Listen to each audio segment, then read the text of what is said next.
In an age where every new gun is basically just a copy of the last gun, the Grand Power XCalibur Match CO is a polymer-framed hammer-fire gun with a rotating barrel, plus it's named for Excalibur, so you can relive your power metal phase each time you shoot it.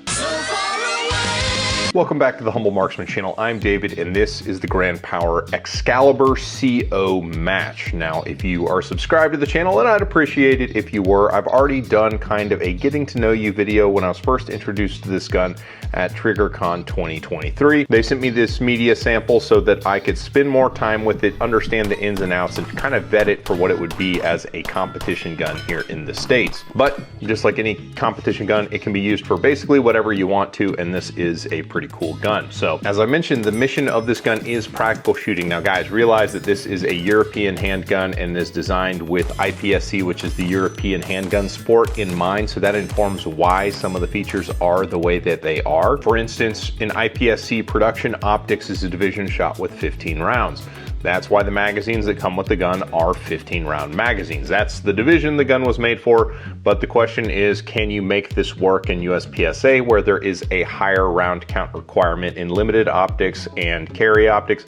Yes, I've got a link down in the description to a post over on my locals page where I was able to get 23 rounds to work in this gun. So it is very much a sporting gun, and it, does all the stuff that you would want it to. But what's interesting about this gun is the rotating barrel. That means as the slide moves backward, you can see it right there, the barrel rotates. Rather than being a tilt lock like a Browning action, the barrel rotates, and that kind of gobbles up some of the energy. And why that's cool is it makes a 32-ounce polymer frame gun shoot like a 44 to 46-ounce steel frame gun like the Shadow 2 or the Tanfoglio Stock 2, all the while maintaining the handling characteristics of a lighter weight polymer gun.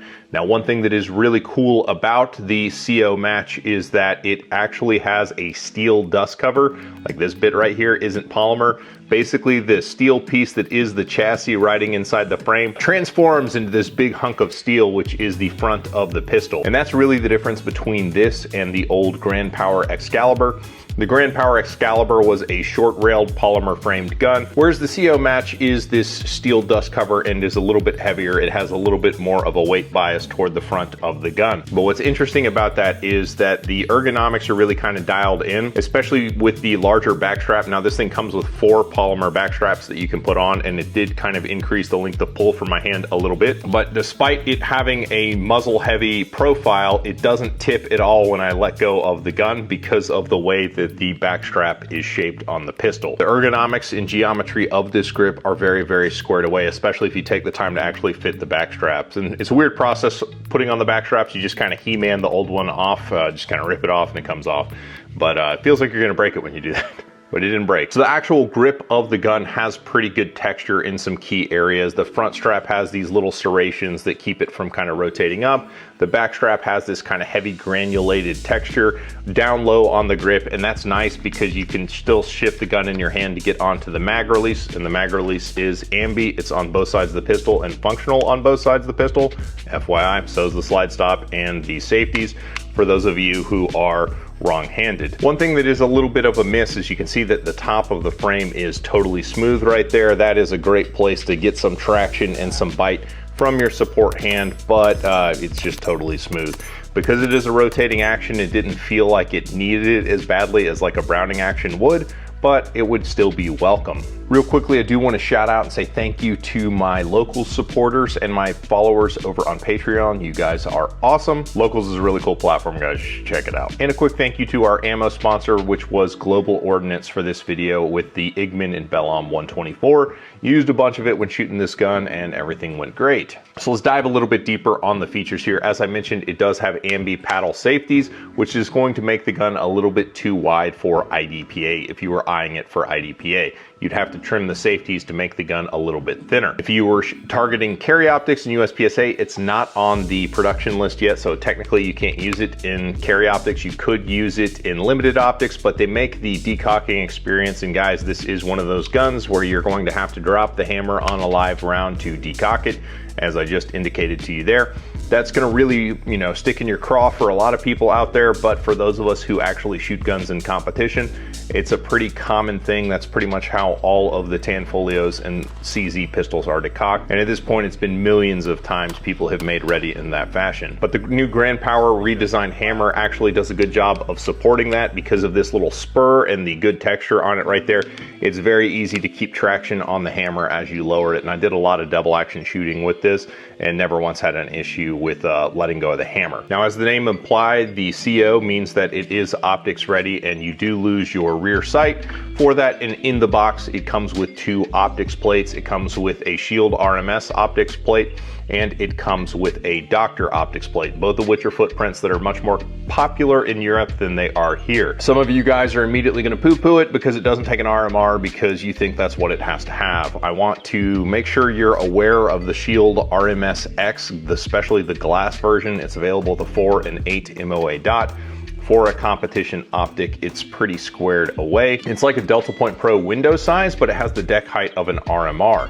Now that said, it's nowhere near as tough as an RMR, but it is an auto adjuster. It does absolutely brilliant outside. Inside, it kind of wavers a little bit. The RMS X, and I did a video on the polymer lens version of it, it seems like a pretty good competition optic, so I wouldn't freak out yet. It is a good offering if this is something you're into. It's only gonna come with 2 magazines, which as mentioned are the Grand Power 15 round magazines. They're almost like a CZ mag, but the mag catch is cut out different, so they're not going to work because this is a fully ambi gun. The good news is that magazines are readily available. Global Ordinance keeps them in stock and they're about 30 bucks. So that's a pretty reasonable investment for extra mags. One thing that is absolutely crazy about this pistol is the takedown process, and I will actually demonstrate this for you because it's creative. So what ends up happening is you end up pulling the slide all the way to the rear, and then you pull down on the Glock style takedown tabs, which are right there, and then you just keep pulling it, and it's like a blowback gun where the slide comes back, you lift it up, and then the slide and frame come off there. So at that point, the barrel stays in the slide. You can see the barrel kind of hanging down there, but the guide rod and recoil spring stay in the frame. And that's intended to stay in the frame, but this is absolutely crazy. It is absolutely nothing like anything else you have. It's almost like those blowback 22s that we have. To put it back together, the reverse is true. You're gonna set up the barrel sticking out like that. You can see the little channel that it cams off of the pin in the frame to make the barrel rotate. That's how you want it. Then you're gonna keep the slide upside down. You're going to feed the guide rod into the channel for it. You're going to push the deal on there until there's a 9mm. You can kind of see where it says 9mm there. You're gonna push it to right about there, and then you're just gonna kind of force it down, and then it comes back together like that. The serrations on the gun are very, very usable. They absolutely take skin off your fingers as you rack them. They're super prominent at the front, so it's not just pretty cuts in the slide. They are hyper usable, and more importantly, it says XCalibur along the top of the slide, which is super awesome. Technically, it's got serrations at the back of the slide, but if you're a competitive shooter, you probably don't use them, especially not in an optic gun. While this is the internet, we like to hold your hand and tell you that all techniques are equal. Really what happens is you run the slide from the front of the gun and it's faster to get back on the gun. At least that's what all of the competition shooters do. Let's talk about the trigger, and then we'll talk about where this gun sits in the market relative to like the CZ. So the trigger, as I mentioned, is a double single trigger. It has a serrated face and generally a curved profile. Trigger reach in double action is quite a bit long, but it has a very, very linear, about 9-pound trigger, and that's gonna make some of you guys upset, but it's really not that hard to manage. Let's talk about the single action trigger. Single action trigger out of the box on this gun is 2 pounds, just north of 2 pounds. 2 pounds, 4 ounces is what it pulled on my Lyman digital trigger gauge. And it has a very, very short like wall to take up to get to the wall is very short. And then once you're on the wall, it is a very light release, and then the hammer falls a little bit of over travel. The reset similarly is super duper short. Out of the box, the gun has a competition ready trigger in the truest sense. You have to do absolutely nothing to the gun and it is ready to rip with a good competition grade trigger. Because it does have very large paddle safeties, and technically as of the time I record this video, it's only legal in limited optics in US PSA since it's not on the list. You can do single action starts and the safeties are absolutely usable and viable. So this could potentially be a limited optics gun, and honestly, it might very well be a limited optics gun. gun for a while because I'm not aware of anybody making specific models for the Match, which is a new long dust cover version of the gun. Just the plain XCalibur has some holsters floating around in the marketplace that you can buy that would be suitable for production division, but those probably aren't likely to work with this gun unless they just had a very unique mold for it. What you could do in the short run is if you already have a double alpha flex holster, you can adapt that to be this, or potentially the CR Speed holster could work for this as well. But both of those are skeletonized race holsters that can't be used in carry optics, so you'd have to shoot them in limited optics. Now, I know a bunch of you guys are gonna jump in and say, why would you spend $1,300 on a Grand Power when a CZ is at very historic prices? And that's a value judgment that you would have to make, but I can tell you that the readiness of this pistol out of the box relative to the CZ is much, much higher.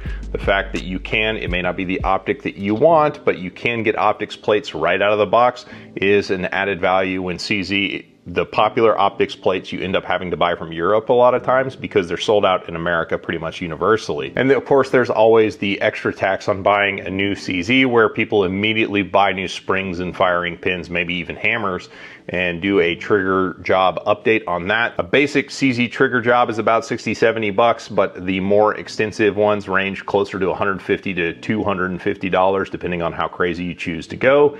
And then you'll have a trigger that is about as good as this trigger. Granted, the CZ's double action will be about half as heavy at that point. This gun, you don't have to do anything to, it's just ready to go. However, you can buy whatever accessories you want for the CZ Shadow 2s at this point, because they've been out for like 6 years at this point.